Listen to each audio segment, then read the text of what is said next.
ക്രിസ്തുവിലുള്ള പ്രിയപ്പെട്ട സഹോദരി സഹോദരന്മാരെ, ഇന്നത്തെ ദൈവവചനം വിശുദ്ധ മാർക്കോസ് എഴുതിയ സുവിശേഷം 2-ാം അധ്യായം 23 മുതൽ 28 വരെയുള്ള വാക്യങ്ങൾ. സാബത്ത് ആചരണത്തെക്കുറിച്ച് വിവാദം. ഒരു സാബത്ത് ദിവസം യേശു വിളഞ്ഞുകിടന്ന ഒരു വയലിലൂടെ പോവുകയായിരുന്നു. പോകുമ്പോൾ ശിഷ്യന്മാർ കതിരുകൾ പറിക്കുവാൻ തുടങ്ങി. ഫരിസേയർ അവനോട് പറഞ്ഞു, സാബത്തിൽ നിഷിദ്ധമായത് അവർ ചെയ്യുന്നത് എന്തുകൊണ്ട്?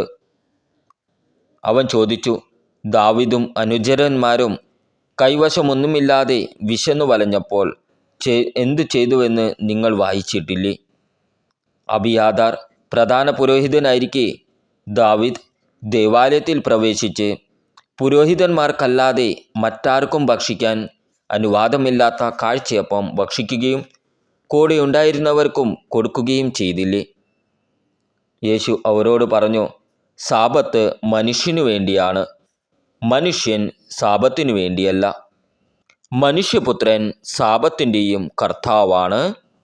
നമ്മുടെ കർത്താവായ യേശു മിശിഹായ്ക്ക് സ്തുതി. ക്രിസ്തുവിലുള്ള പ്രിയപ്പെട്ട സഹോദരി സഹോദരന്മാരെ, ഇന്നത്തെ ദൈവവചനം വിശുദ്ധ മാർക്കോസ് എഴുതിയ സുവിശേഷം 2-ാം അധ്യായം 23 മുതൽ 28 വരെയുള്ള വാക്യങ്ങൾ. സാബത്ത് ആചരണത്തെക്കുറിച്ച് വിവാദം. ഒരു സാബത്ത് ദിവസം യേശു വിളഞ്ഞുകിടന്ന ഒരു വയലിലൂടെ പോവുകയായിരുന്നു. പോകുമ്പോൾ ശിഷ്യന്മാർ കതിരുകൾ പറിക്കുവാൻ തുടങ്ങി.